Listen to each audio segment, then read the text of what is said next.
Olá! Um levantamento do Operador Nacional do Sistema Elétrico mostrou que nos últimos 7 anos, os reservatórios das hidrelétricas, que são responsáveis pela maior parte da energia gerada no Brasil, receberam um volume de água inferior à média histórica. Com uma das piores crises hídricas, volta a lembrança dos brasileiros do período de racionamento que nós passamos há 20 anos. Dessa vez, o país depende menos da água para gerar energia, por isso cresceu a necessidade de investimentos e projetos de energia limpa. Com essa preocupação, o deputado Gustavo Frutti, do PDT do Paraná, apresentou um projeto que visa aplicar prioritariamente os recursos do Fundo Nacional do Meio Ambiente em projetos de energia renovável.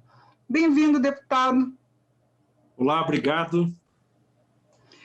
Deputado, a gente agradece o senhor comparecer aqui ao Palavra Aberta para explicar para a gente o que está previsto nesse seu projeto, de que forma que seriam tratados esses recursos do Fundo do Meio Ambiente.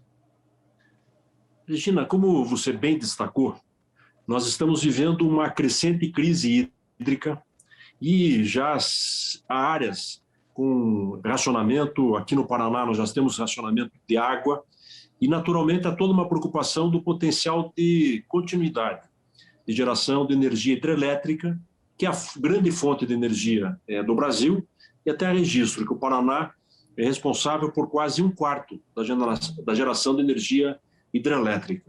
Então, já se verifica um temor, como foi lembrado na sua introdução, com relação ao apagão, mas, somado a isso, há uma tendência no mundo, na busca cada vez maior de fontes renováveis. Então, esse processo deve ser acelerado no Brasil, diante desta crise que já se apresenta e que tende a se estender, segundo todas as projeções, para os próximos anos. Então, a ideia é que se utilize recursos do Fundo Nacional do Meio Ambiente, que é um recurso disputado, é um recurso que sofre um questionamento por parte também do governo federal, com relação às doações que possam vir ou que vêm do exterior, e há uma demanda crescente nesta área no Brasil. Mas há um potencial imenso de fontes renováveis, algumas históricas que ainda não alcançaram um grau, uma escala de produção, como é o caso do biodiesel, o próprio caso do álcool, mas principalmente a energia eólica e a energia fotovoltaica ou energia solar. No caso da energia eólica, ela já representa quase 10% da geração de energia do país. Já há mais de 700 parques de energia eólica no Brasil, em 12 estados, distribuídos em diferentes regiões do Brasil.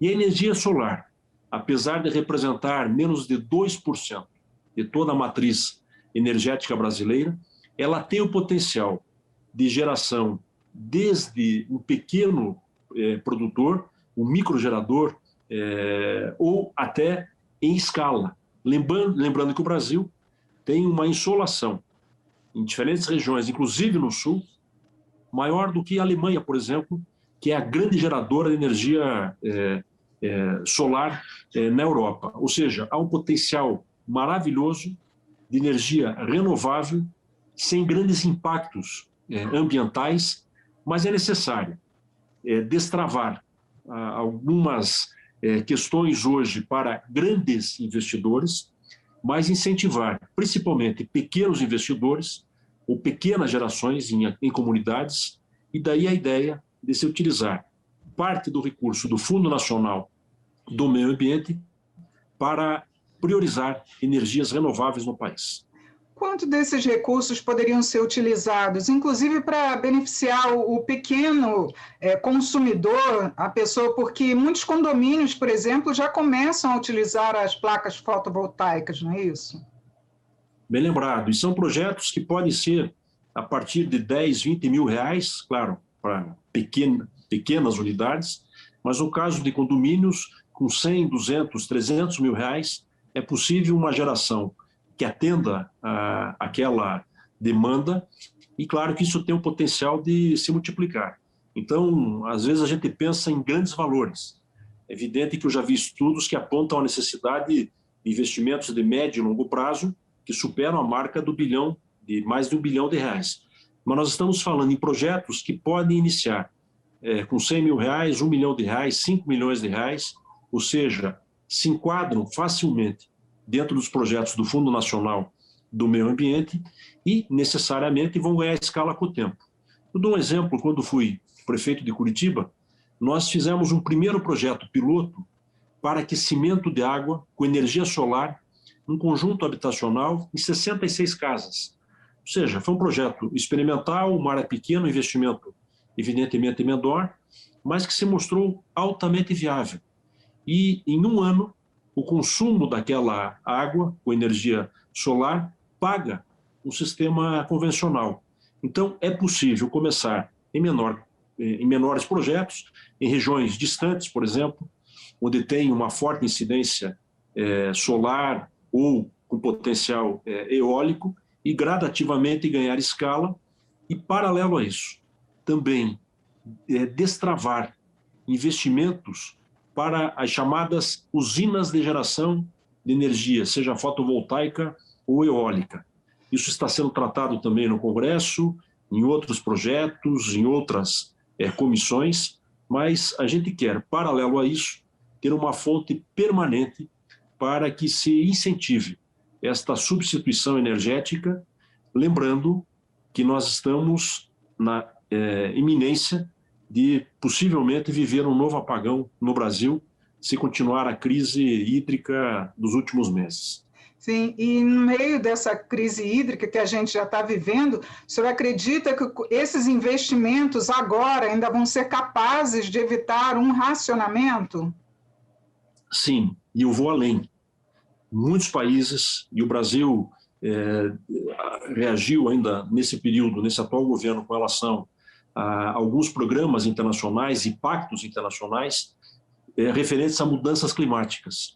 Muitos países já trabalham para acabar com a utilização do diesel, mas principalmente para a redução da emissão de CO2.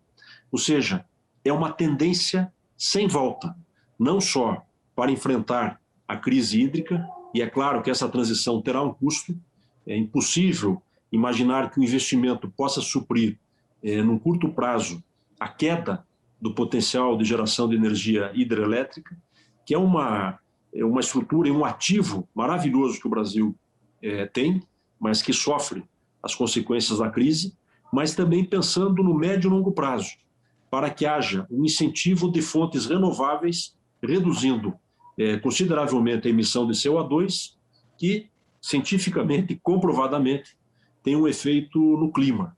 E se aponta isso como uma das causas das crises que têm sido mais constantes de desabastecimento hídricas que o mundo vem vivendo e o Brasil também. Tá certo, deputado. Muito obrigada por seus esclarecimentos sobre essa proposta que está tramitando aqui na Câmara. Muito obrigado e à disposição sempre. Eu conversei sobre a prioridade para projetos de energia renovável na aplicação de recursos do Fundo Nacional do Meio Ambiente com o autor, deputado Gustavo Frutti, do PDT do Paraná. Eu sou Regina Assunção, agradeço a sua audiência. Até a próxima.